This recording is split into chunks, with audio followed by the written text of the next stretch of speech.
যে ইসলামের দাওয়াত মুহাম্মদ দেয়, সেই মুহাম্মদের দাওয়াতি কার্যক্রম জীবন দিয়ে হলেও, রক্ত দিয়ে হলেও, অর্থ দিয়ে হলেও, এমনকি মুহাম্মদকে যদি হত্যা করা লাগে তবু আমরা সেটাই করব।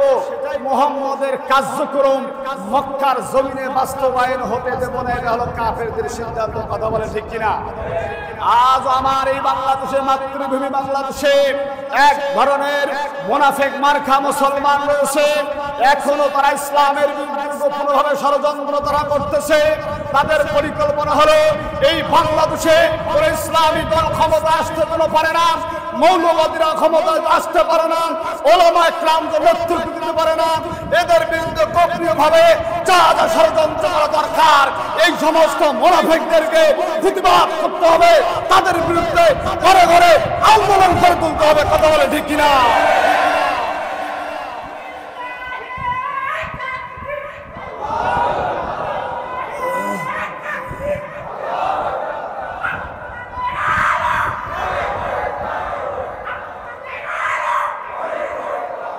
ষড়যন্ত্র তারা করলো, এটি আল্লাহ রাব্বুল আলামিন নোট করে কিয়ামত পর্যন্ত কোরআনুল কারীমে এই আয়াতে আল্লাহ পাক বসায় দিলেন এবং এর ব্যাখ্যা বিশ্লেষণ আল্লাহর এই জমিনে কিয়ামত পর্যন্ত ধারাবাহিকভাবে চলবে। সুবহানাল্লাহ। আল্লাহ তাআলা জানায় দেয়, ওয়াকালাল্লাযীনা কাফারু لا تسمعوا لهذا القرآن والغوا فيه لعلكم تغلبون।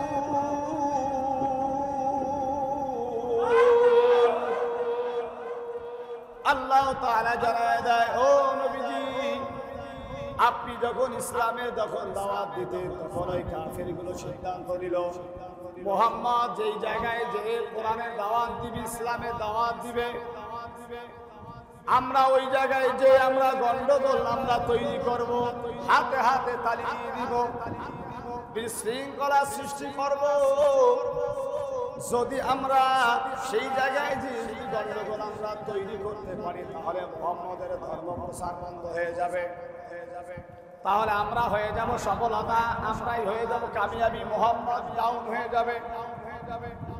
অতএব তারা তাদের পার্লামেন্ট এই সিদ্ধান্ত নেওয়ার পরে তারা আর একটা সিদ্ধান্ত গ্রহণ করলো। কারণ হলো আবু জেহেল, উতবা, শাইবা, আবু সুফিয়ানের একটা নিয়ম ছিল, বিশ্ব নবীজি রাতের বেলা যখন তার ঘরে কোরআনুল কারীম তেলাওয়াত করতেন, আবু জেহেল, উতবা, শাইবা, আবু সুফিয়ান বিশ্ব নবীজির কণ্ঠে কোরআন তেলাওয়াত না শোনা পর্যন্ত তাদের ঘুম হতো না। জোরে বলেন সুবহানাল্লাহ। এই প্রসার প্রশস্ততা তাদের কার্যক্রম তারা চালালো সমাজে, অথচ কোনো সফলতা হলো না।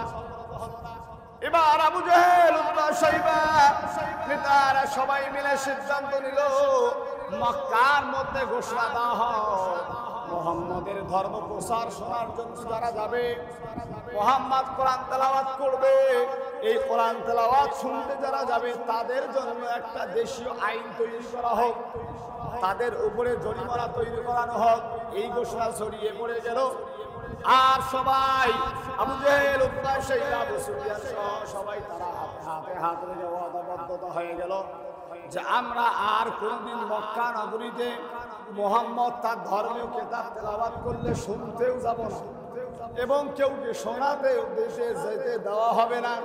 এটা ওয়াদাবদ্ধতা হয়ে গেল। কিন্তু ভাইরা আমার, আল্লাহ তাআলার কি লীলা খেলা, কিছু খেলা। যেদিন ওয়াদাবদ্ধতা হয়ে গেল, বিশ্ব নবীজি রাতের বেলা তার ঘরে কোরআনুল কারীম তেলাওয়াত করতেছেন। কারণ হলো বিশ্ব নবীর বাড়ি আর আবু জেহেলের বাড়ি অল্প একটু ব্যবধান, বেশি দূরত্ব নয়। নবীজি আমার কোরআনুল কারীম তেলাওয়াত করতেছেন মধুর সুরে, আবু জেহেল বিশ্রাম করে শয়ন অবস্থায় রয়েছে। আমার আবু জেহেল চিন্তা করে, যখন নবীজি যখন কোরআন তেলাওয়াত করতেছেন, কোরআন তেলাওয়াত শুনতে শুনতে আর আবু জেহেল ঘরে থাকতে পারলো না। আবু জেহেল মনে মনে ভাবলেন, জাহাজ তো ওয়াদা হয়ে গেছে, ঘোষণা হয়ে গেছে, মুহাম্মদের কোরআন তেলাওয়াত শোনার জন্য কেউ যাবে না। অতএব আমি আজকে একাই একাই চুপি চুপি যে মন ভরে শুনবো, জোরে বলেন সুবহানাল্লাহ। এবার ঘর থেকে আবু জেহেল রওনা হয়ে গেল। হাঁটতে হাঁটতে নবীরা ঘরের কর্নারে দাঁড়িয়ে আবু জেহেল মধুর সুরে কোরআন তেলাওয়াত শুনতেছেন। এদিকে একই চিন্তা ভাবনা হলো উতবা মনে মনে ভাবলেন, আজ তো কেউ কোরআন শুনতে যাবে না, আমাদের নেতাও তো যাবে না, কথা হয়ে গেছে, ফাইনাল ওয়াদা হয়েছে। অতএব আমি একাই যাইয়া মুহাম্মদের কণ্ঠে তার ধর্মের কিতাবের তেলাওয়াত মন ভরে শুনবো। এবার উতবাও চলে গেল একই ভাবে, এরপরে সাইবাও চলে গেল, এরপরে আবু সুফিয়ানও চলে গেল। চারজন নেতা চার কর্নারে দাঁড়িয়ে মধুর সুরে কার কণ্ঠে কোরআন তেলাওয়াত শুনতেছে? কথা বলে, কার কণ্ঠে শুনতেছে? নবী তেলাওয়াত করতেছে। এবার চারজন নেতা শুনতে শুনতে রাত প্রায় শেষের দিকে। এবার আবু জেহেল মনে মনে ভাবলেন, কিছুক্ষণ পর তো আকাশ ঝকঝকা হয়ে যাবে, আর কেউ যদি দেখে ফেলে আমি মুহাম্মদের বাড়িতে তার ধর্মের তেলাওয়াত শুনি, তাহলে তো কাল আমাকে সবাই বদনাম দিবে, উপহাস করবে, আমার নেতৃত্ব থাকবে না, আমার সমাজে সমালোচনা শুরু হয়ে যাবে, আন্দোলন শুরু হয়ে যাবে। ভাইয়েরা আমার, আবু জেহেল মনে মনে ভাবলেন সময় থাকতে বাড়ি যাওয়া ভালো। এরপরে আবু জেহেল রওনা হলেন বাড়ির দিকে। এদিকে একই চিন্তা ভাবনা উতবা, আবু সুফিয়ান, সাইবা একই চিন্তা ভাবনা। এবার ওরা বাকি তিনজন এবার বাড়ির দিকে রওনা। অন্ধকার রাত, কোনো কিছু দেখা যায় না। ভাইয়েরা আমার, আবু জেহেল হাঁটতেছেন, এমন সময় ওই উতবা হাঁটতেছে, অন্ধকার দেখা যায় না। আবু জেহেল আর উতবা মারলে ধাক্কা খেয়ে গেল। কে রে তুই? কথা বোঝেন নাই আমার? কি রে ভোর রাত্রে? আমি আবু। কি কথা? আপনি কেন? ভয় করিস না, আমি মুহাম্মদ যখন কোরআন তেলাওয়াত করে আমি আবু জেহেলের ঘরে থাকতাম, এই জন্য আমি দাঁড়িয়ে দাঁড়িয়ে এসে কোরআন তেলাওয়াত শুনলাম। জোরে বলেন সুবহানাল্লাহ। ভয় নেতা যা হয়েছে শ্বশুরের বাড়ি চলে, যাতে আর কেউ না থাকে। কথা বোঝেন না আমার কথাটা? ভাইয়ের আমার, এদিকে আবু সুফিয়ান এবার রওনা। আবু সুফিয়ানও একই রকম ধাক্কা খেয়ে গেল সাইবার সাথে। ভাই কি ব্যাপার নেতা, আপনি কেন? ভাই আর বলিস না, আরে মুহাম্মদ সত্যিকারই নবী, এতে কোনো সন্দেহ নাই। আর মুহাম্মদ যে এই ধর্মের দাওয়াত দেয়, ও ধর্ম সত্য। মুহাম্মদ যে আল্লাহর কথা বলে, ওই আল্লাহ সত্য। জোরে বলেন সুবহানাল্লাহ, আরো জোরে বলেন সুবহানাল্লাহ। এরপরে বলুন, চলো আর থাকা যাবে না, দুইজন শ্বশুর বাড়ি যাই। এবার এপাশে দুইজন, ওপাশে দুইজন। এরা জানে না যে ওরা আসছে, আর ওরা জানে না এরা আসছে। হাঁটতে হাঁটতে কথা বন্ধ হচ্ছে। আবু জেহেল ডাক দে, কে রে কথা বলে ভোর রাত্রে? আবু সুফিয়ান কয়, নেতা আমি। কয় কি ব্যাপার? এবার চারজন একত্রিত হয়ে গেল। চারজনে বলল, নেতা আপনি তো ওয়াদা করলেন মুহাম্মদের তেলাওয়াত শুনতে আসবেন না, আপনি তো ঘোষণা দিয়ে দিলেন মুহাম্মদের ধর্ম প্রচার বন্ধ হয়ে যাবে, অথচ আপনি নেতা কেন এখানে? এ তোমরা জানো না মুহাম্মদের কণ্ঠ এত সুন্দর, মুহাম্মদের তেলাওয়াত এত ভালো, মুহাম্মদ সত্যিকারের নবী, আমি তার চাচা, আমি জানি। অতএব বিভিন্ন কারণে তাকে আমি মানতে পারতেছি না। অতএব মুহাম্মদের তেলাওয়াত শোনা ছাড়া আমার ঘুমও আসে না, এই জন্য বাড়ি থেকে চলে আসলাম। অতএব এই চারজন আমরা জানি, আর এই কথা চারজন ছাড়া পাঁচজনের মাঝে যাবে, প্রকাশ করা যাবে না। অতএব আমরা যারা যে স্তরে যেভাবে আসি, আগামীকাল থেকে নতুন ভাবে আইন তৈরি করে কিভাবে মুহাম্মদকে দমন করা যায়, তার ধর্ম প্রচার বন্ধ করা যায়, এটা আগামীকালকে আমরা পার্লামেন্টের সিদ্ধান্ত নেব। আর আমরা যে চারজন যে এসেছি, এই কথা বাহির করলে আমাদের নেতাগিরি খতম। কথা বলেন ঠিক কি ভাইয়েরা আমার? কারণ হচ্ছে কোরআন হচ্ছে এমন এক জিনিস, আপনি বাংলাদেশের কারি সাকিব নামে একজন ছেলে, এরপরে আপনার এই যে অনেক ছেলে আছে, হাফেজ তাকরিম নামে একজন ছেলে আছে, এক একজনের কণ্ঠে কোরআন তেলাওয়াত শুনলে এক এক রকম মজা। কথা বলে নাকি? হ্যাঁ, এবার আফ্রিকার একজন আফ্রিদি রয়েছে, হ্যাঁ, তেনার কোরআন তেলাওয়াত এত মধুর, শুনলে মনে হয় যে খাওয়া দাওয়া সব বাদ দিয়ে গেলে শুনতেই থাকি। বাংলাদেশের একজন আন্তর্জাতিক মৌলানা কারি সাইদুর রহমান আসাদ, আল্লাহ তাআলা খুব কণ্ঠদান করেছে। তার কণ্ঠে তেলাওয়াত শুনলে আপনি অবাক হয়ে যান। আর একজন কারি সাহেব, তিনি মারা গিয়েছেন, আব্দুল বাসেত কারি সাহেব, তিনার কণ্ঠে আপনি কোরআন তেলাওয়াত শুনলে আপনি অবাক হয়ে যাবেন। বাংলাদেশের যিনি ওলামায়ে কেরামের, যাকে আমরা নেতা হিসেবে স্বীকৃতি দিয়েছিলাম এবং যার জনপ্রিয়তা গোটা পৃথিবীর আনাচে কানাচে, বিগত দিনে গত বছরের 14ই আগস্ট তিনি মৃত্যুবরণ করেননি, তেনাকে করানো হয়েছে। বুঝলেন না আমার কথাটা? গতই 14 আগস্ট তিনি মৃত্যুবরণ করেনি। 2023 সালে 14 আগস্ট তিনি মৃত্যুবরণ তিনি করেনি, তেনাকে করানো হয়েছে। বাংলাদেশের মুসলিম তৌহিদি জনতার উজ্জ্বল নক্ষত্র যিনি ছিলেন, যিনি ছিলেন পিরোজপুরের কৃতি সন্তান আল্লামা দেলোয়ার হোসেন সাইদি সাহেব, কথা বলে ঠিক না?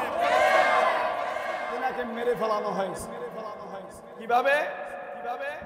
তিনি শারীরিকভাবে হালকা দিনে অসুস্থ তিনি ছিলেন।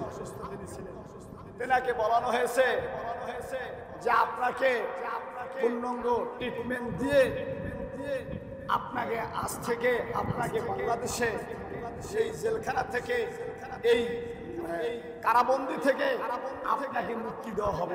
সুবহানাল্লাহ। আপনি আবারও আগামীকাল থেকে আপনি আবারও বাংলাদেশ থেকে শুরু করে গোটা পৃথিবীতে আপনি আবারও কোরআনের দাওয়াত দিতে পারেন। এই কথা যদি শোনে খুশি হবে না বেজার হবে? কথা বল, খুশি বেজার হবে? এই জন্য তিনি যখন গাড়ি থেকে নেমে তখন তিনি একটা মুস্কি হেসে দিয়েছেন। কথা বলে ঠিক কিনা?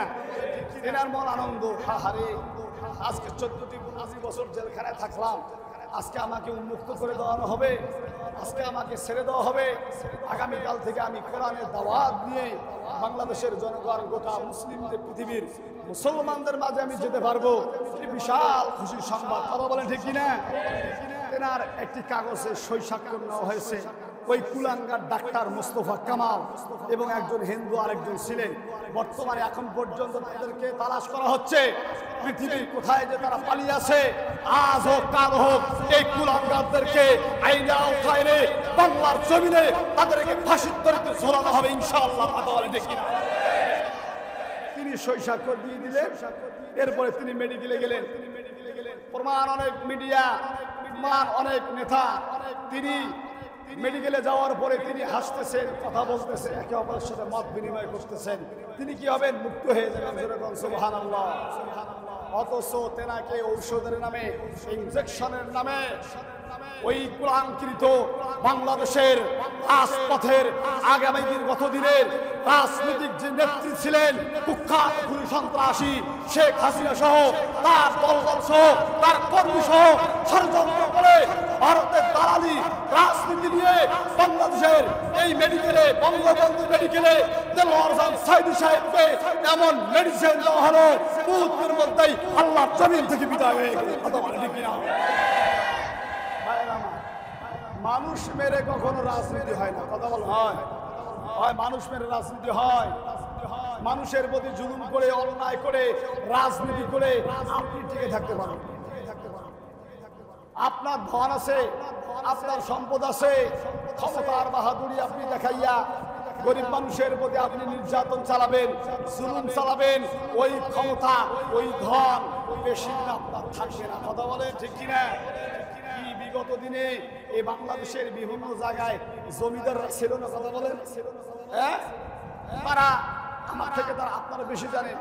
এই জমিদারের শাসন অবস্থায় গরিব মানুষের কি হালত আপনারা জানেন। কথা বলেন, আছে আজকে জমিদাররা? আছে আজকে জমিদাররা নাই। জমিদারদের বাড়িঘর, সম্পদ। কারণ হলো এই পৃথিবীতে কোনো জিনিসেই একমাত্র আল্লাহ ছাড়া এই পৃথিবীতে কোনো জিনিসেই স্থায়ী হবে না, হবে না, হবে না। আল্লাহ ছাড়া গোটা পৃথিবীতে যা কিছু আছে সব ধ্বংস হয়ে যাবে। এটা হলো আল্লাহ এবং নবীর কথা। জোরে বলেন সুবহানাল্লাহ, আরো বলেন সুবহানাল্লাহ। ভাইরা আমার, পরবর্তীতে বাংলাদেশ নতুন করে স্বাধীন হয়ে গেল। বাংলাদেশ বৈষম্য বিরোধী ছাত্র আন্দোলনের উদ্যোক্তা এবং বাংলাদেশের তৌহিদি জনতার মধ্য দিয়ে বাংলাদেশ স্বাধীন হওয়ার পর থেকে এখন বর্তমান মোটামুটি প্রায় 1.5 মাসের কাছাকাছি। তবে আমি মনে করি বর্তমান যে বাংলাদেশের যে অবস্থা এবং বাংলাদেশের মানুষেরা যেভাবে ইসলামের দিকে এগিয়ে আসতেছে, ইসলামকে যেভাবে ভালোবাসতেছে, এই মুসলমানেরা যদি সবাই যদি দলমত নির্বিশেষে দ্বিধাদ্বন্দ্ব ভুলে যাইয়া ঐক্যবদ্ধ হয়ে যদি আমরা যদি ইসলামের ছায়াতে আসার চিন্তা ভাবনা যদি করি, আমরা সবাই মিলে যদি আল্লাহর এই জমিন ইসলামকে প্রতিষ্ঠিত আমরা করতে যদি চাই, আমি মনে করি এই বাংলাদেশ আগামীতে বাংলাদেশ ইসলামের বাংলাদেশ, আগামীতে বাংলাদেশ কোরআনের বাংলাদেশ, আগামীতে বাংলাদেশের রাজতন্ত্রের মূল সংবিধান হবে পার্লামেন্টের আল কোরআন। কথা বলে ঠিক কিনা? চ্যানেলটি সাবস্ক্রাইব করুন, বেল আইকনটি বেজে দিয়ে সাথেই থাকুন।